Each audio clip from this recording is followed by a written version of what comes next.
When God does not remove your struggle, God increases your strength.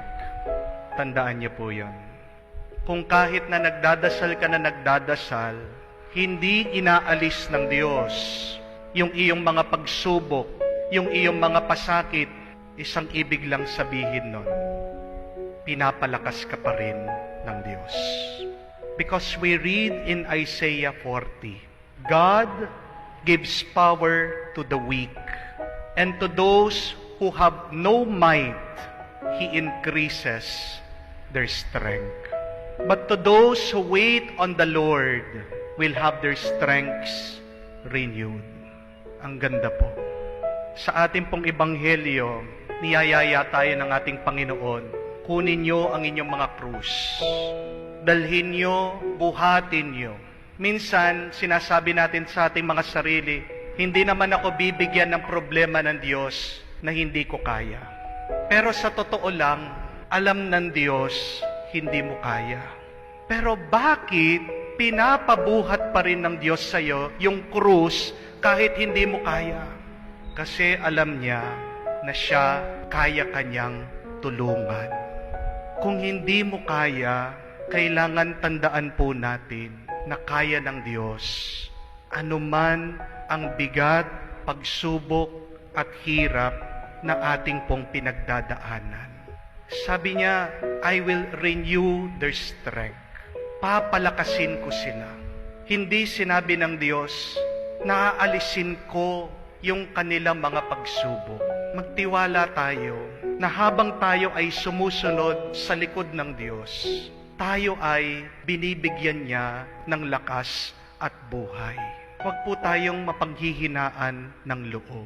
Opo, tunay na masakit at mahirap. Mahirap para sa isang ina na nakikita niya yung kanyang anak nagdurusa sa sakit. Pabalik-balik sila sa hospital. Mahirap para sa isang magulang ang alagaan ang isang anak na may kapansanan. Di po ba? Mahirap para sa isang magulang, yung magpagod, magtrabaho, nakalayo sa kanyang mga pamilya, nasa ibang bansa, homesick, para lang magpadala ng pera, para mayroong pangkain at para mayroong pang matrikula yung kanyang mga anak. Mahirap. Mahirap din na araw-araw nagsasama pa rin kayo ng iyong asawa, pero hindi na kayo nagkikibuan. Mahirap, hindi na kayo nag-uusap dahil meron talagang bagay na hindi nyo mapagkasunduan. Mahirap para sa iyo, nakalimutan mo yung ginawa niya pagtataksil. Mahirap na tayo ay humaharap sa iba't ibang pagsubok ng ating buhay. Pero tandaan po natin that when God does not remove your suffering, God renews your strength. Kasi po, pag inalis ng Diyos yung iyong paghihirap, yung iyong pagsubok, yung bigat, yung sakit, you are removing yourself from reaching paradise. Ano ba ang naghihintay sa atin sa paraiso? Kung babasahin niyo po ang kwento sa Biblia, in the promised land, in paradise, there are giants. Meron daw mga higante naghihintay sa mga tao ng Israel. Kung aalisin ng Diyos ang iyong mga pagsubok, hindi ka magiging malakas para harapin mo ang mga higante ng buhay mo. Remember also, my dear friends, that in every success comes a burden. That in every blessing comes with it suffering. Bawat tagumpay, merong paghihirap. At bawat bendisyon, meron nakalakip na bigat.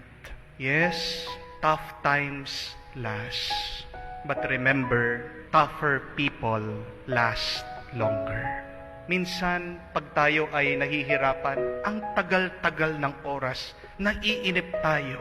Pero kung ikaw malakas ka, mas magtatagal ka kesa sa anuman pagsubok mo at problema.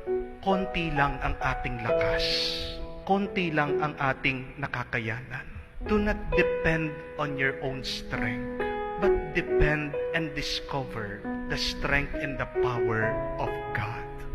Palitan natin yung